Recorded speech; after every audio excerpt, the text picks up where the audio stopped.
Unashamaliza mtihani? Nimemaliza. Nzuri sana. Mimi hapa ndo naenda kumalizia sasa. Sawa. Kwa sasa before sijaingia kwenye mtihani, nataka nikwambie. Kwanza, najua sasa hivi chuo tumemaliza, si ndio? Na mtihani tumemaliza. Kwa kitu cha pili, yani unapotoka hapa, kule nyumbani kwangu naomba ukatoe kila kitu chako nisikukute. Mbona unacheka? Nakusikiliza. Maana yake sisi muda wetu wa kukaa umeisha. Tulikuwa na miaka 3, si ndio? Kwa sasa hivi nawe tafuta geto lako, uwe na maisha yako, tusitegemeane tena. Kwanza kwa sababu mimi niende wapi? Tafuta maisha yako nawe sasa hizi, mtoto ukaa miaka 3 umeisha. Tukubaliana mimi na wewe. Kwani tukubaliana nini? Imani sikuwa na hili kwamba mimi na wewe tutaishi pamoja.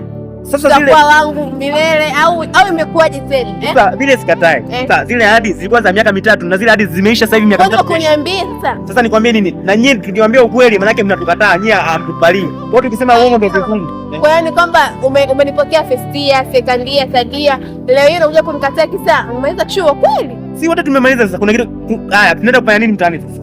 Kwa nini mimi na wewe tutaishi pamoja kwa tutafanya nini? Sasa muda wetu wa kukaa chuo umeisha. Kila mtu aende kwao, atafute chumba chake. Mimi sijakuelewa. Yaani kwa hapa mimi siwezi kuelewa. Unanipotezea muda sasa. Sikuelewi. Mimi naenda kwenye mtihani sasa. Kwa hiyo usipotezee muda. Fanya tu hivyo, ondoka sasa.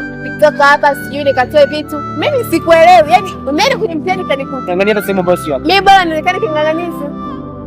Sasa sasa hivi tena tuna maneno sana. Utajua mwenyewe nenda kwenye mtihani tanikutaga. Alafu kule nimekwambia nisikilize. Nenda tu baba, nenda. Nenda tu mimi shachoka sasa.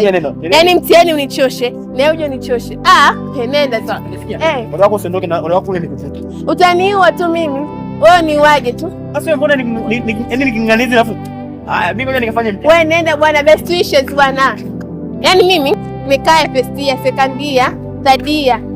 Umeniahidi vingi afu leo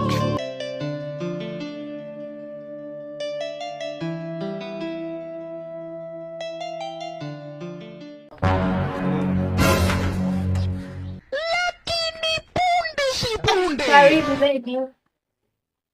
Mambo. Mbona umechoka? Mimi mwanamke anashindwa kuelewa mwana. Sasa kivipi? Kule tulivyokutana nikwambia nini? Nishasahau kwanza uniambia nini? Yaani nikwambia hivi, mimi nikitoka kwenye mtihani, hapa sitaki nikukute. Muda wa kukaa mimi na wewe umeisha. Sikuwa sijaelewa vizuri. Maana yake unajizima data, si ndio maana yake? Sio kujizima data, nilikuwa sijaelewa. Kwa hiyo nilikuwa nataka uje ili unieleze vizuri. Maana nikahisi umechanganyikiwa. Kwa nikuelekeze nini? Nielekeze hapo, labda kwanza nikae bali. Alafu wewe. Yaani usijijie kwamba wewe ndio mweu zaidi. Nimekwambia hivi. Ngombe nikitoka kwenye